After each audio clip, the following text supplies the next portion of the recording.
I'm Michelle, and we're going to talk about how I and you can use mindfulness, compassion, and connection to find your inner calm and a little more sanity in your parenting.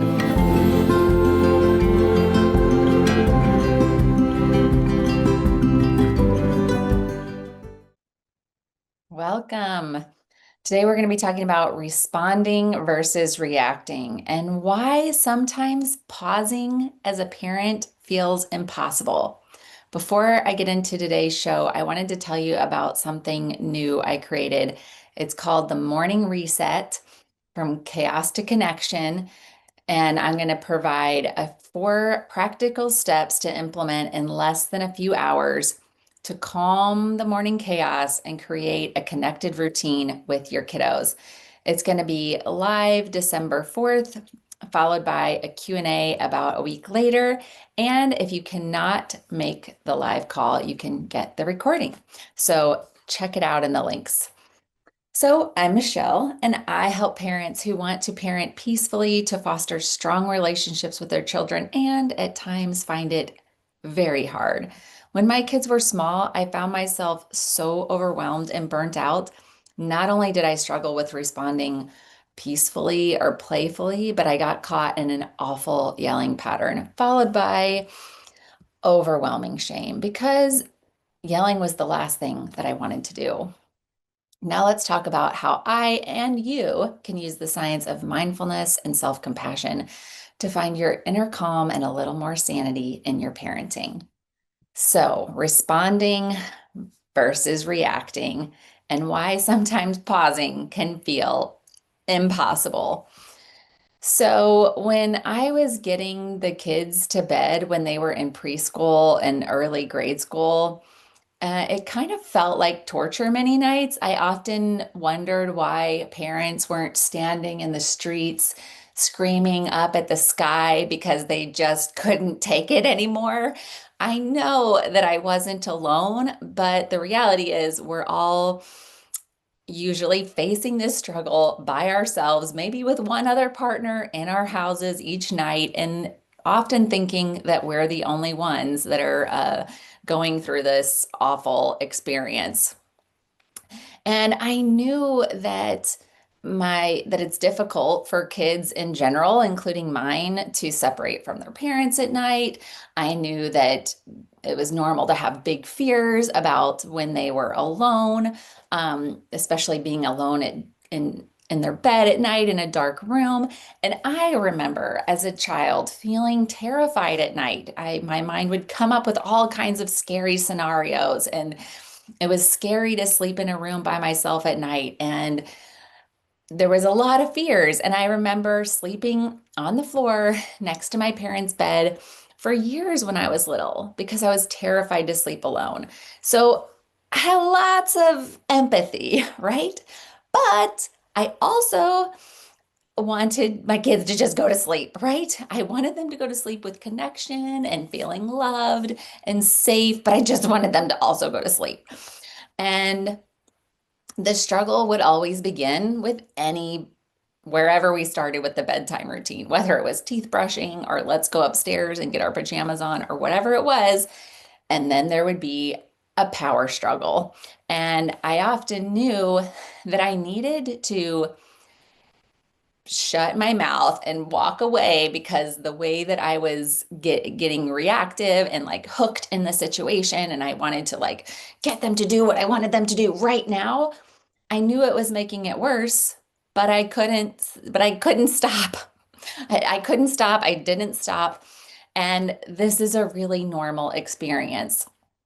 So now let's look at what's happening inside for you when you are in a similar situation, when you know that you need to pause because the things that you are saying or doing are clearly making the situation worse and you don't like it and don't want it to keep going that way, but you can't stop yourself and you can't close your mouth and have something different happen, right? You're stuck in reactivity. So, first, I want you to identify 1 to 3 times that this happens for you.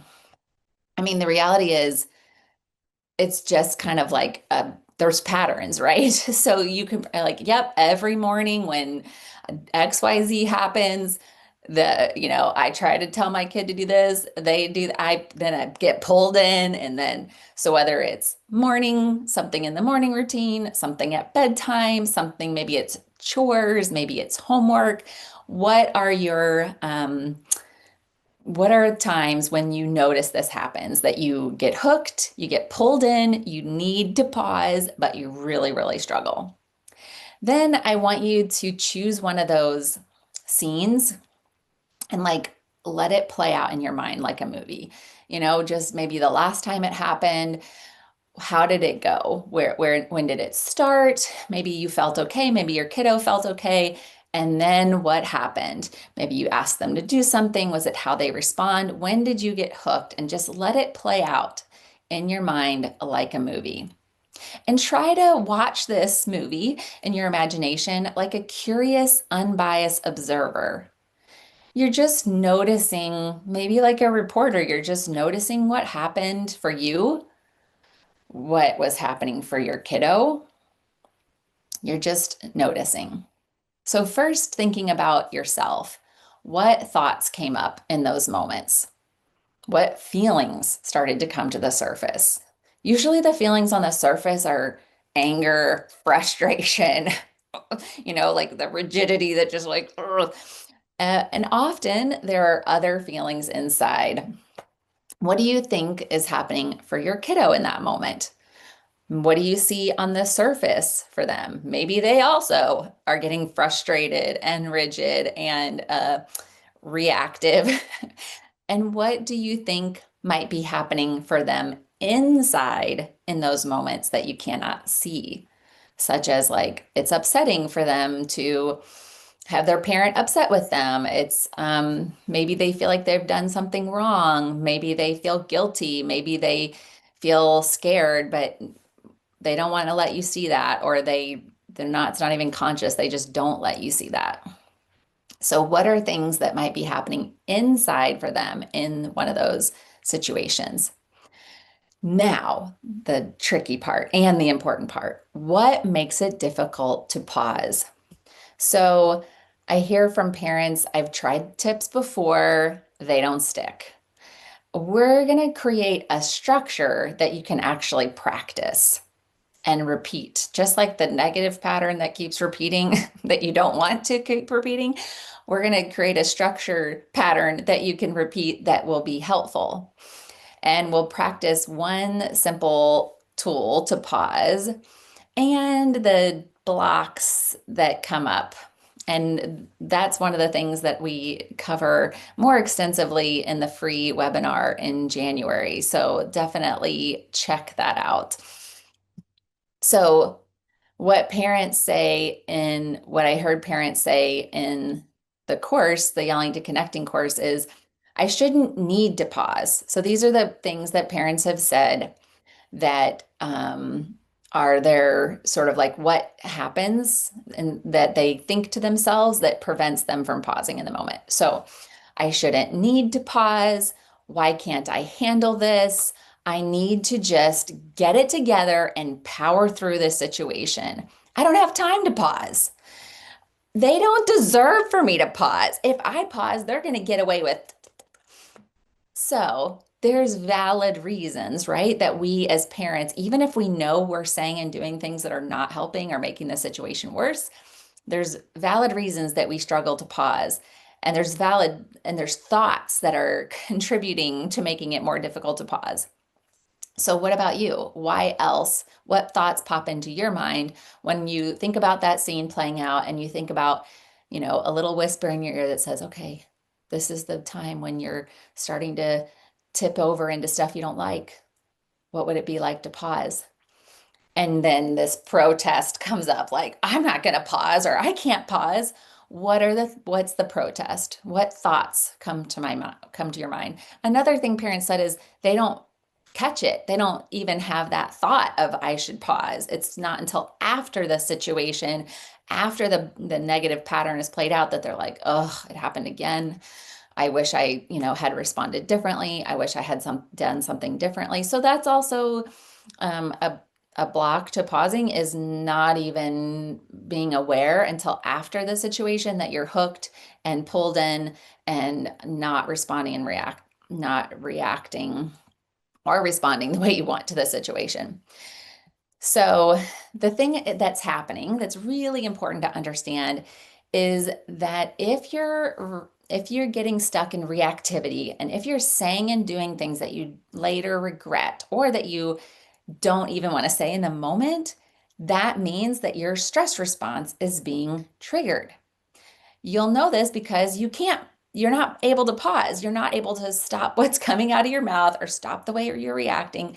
That's your stress response, i.e., your fight or flight response. And the thing about the fight or flight response is your body and brain is preparing you for a fight. So you have tunnel vision, and if you think about it, like this was designed within us so that we could do things like fight off a lion or run away. I can't imagine fighting off a lion successfully, but you know what I mean. So you don't think, oh, maybe that lion's nice, or maybe they're not going to come eat me, or maybe you don't think about any of that. If a lion is coming at you, you react. That is the fight or flight response. You don't take everything into account. You don't think back and consider. You react because that's what needs to happen to keep us alive. However, of course, the scene that you're playing out in your mind like a movie is not a life or death situation. It's not a life or death situation if your child goes to bed in the next 5 minutes. It's not a life or death situation if they brush their teeth. However, when our stress response is triggered, our brain doesn't know the difference. But we can help our brain kind of step out of that. So the thing is, these thoughts are fueling the fight or flight response. And the thoughts might be unhelpful or untrue. And these thoughts are going to tell you not to pause, like power through, just get through it. Just, keep going. I have to do this. I have to get them to brush their teeth. I have to get them to do it. I have to. That's the sort of like, I have to stay in this fight. There is the opposite, right? Pausing is exactly the opposite of what everything in your body and brain is telling you to do, which is why it is so difficult. But this is where the magic is, because if you know this and you're aware that your thoughts are fueling that fight or flight response, and you recognize this is not an emergency situation, my body and brain is acting as if it is, then you can start to do something different. And that's why we're talking about this and you're looking at it and thinking about it when everything's okay. In the middle of the situation, it's going to be nearly impossible until you start to practice. So if you respond from a place of clarity and being grounded, then you'll be able to take your whole child and the whole situation into account, right? So you'll be able to think about, okay, they're tired, they're struggling, they're having a hard time, they had a hard time at school today, or maybe there's something that might be happening. I don't really know what's happening, but it seems like they're having a hard time with something. And you'll be able to kind of see like this is not an all the time, every night or every day or every situation.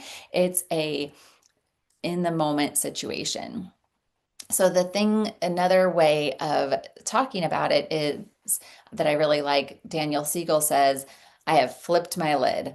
So basically that means that you're in fight or flight and your prefrontal cortex is offline.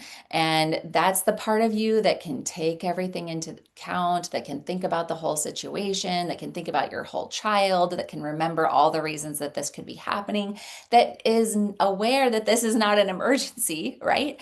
If you flipped your lid, all of that is offline. So the reason we want to pause is because we want to take ourselves out of the situation where we're just going to keep on keeping on and remove ourselves so we can re-intact that part of our brain that we need to take the whole situation into account, to take our whole child into account, all those things that we need to be able to do. So, in summary, pausing works, but your brain will convince you otherwise in the moment. And you're going to need to work through this and practice when you're calm. So this is difficult work. That's why I do it in a group setting myself, and that's why I created a group for parents because I understand that this is hard. Some of us can kind of navigate this on our own, and others of us really need the support of a group. If you need that group support, you're like me, and you're not alone. So this week's play idea.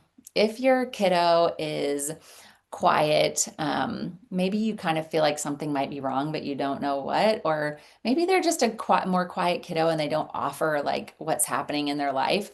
So ask them if they might be willing to take a walk with you outside, if they're an outside kiddo, or willing to take a walk with you outside and do like a nature walk. So collect things that are nice, like little flowers or leaves or acorns or pine cones, and then have like they have their pile and you have their pile.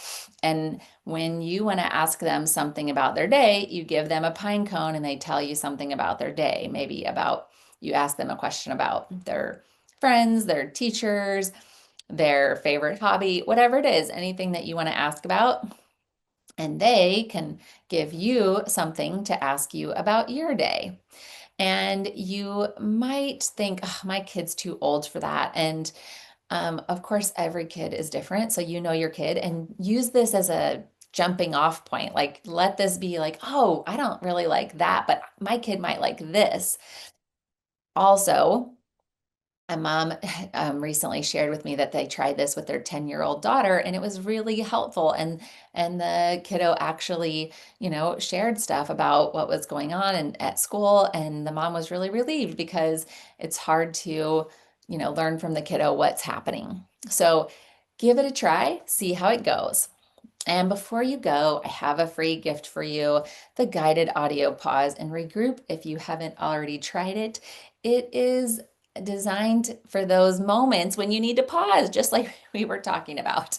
It is once you're able to catch yourself and you pause and you take yourself out of the room or away from the situation, you put your earbuds in and I'll walk you through pausing and regrouping so that you'll be able to reintact that part of your brain and rejoin your family and respond to your kiddos the way that you want to.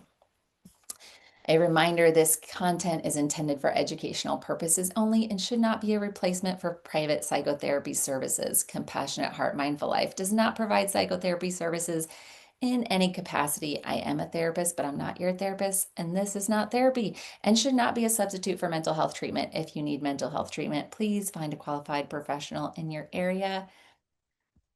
The light in me sees the light in you. Be well.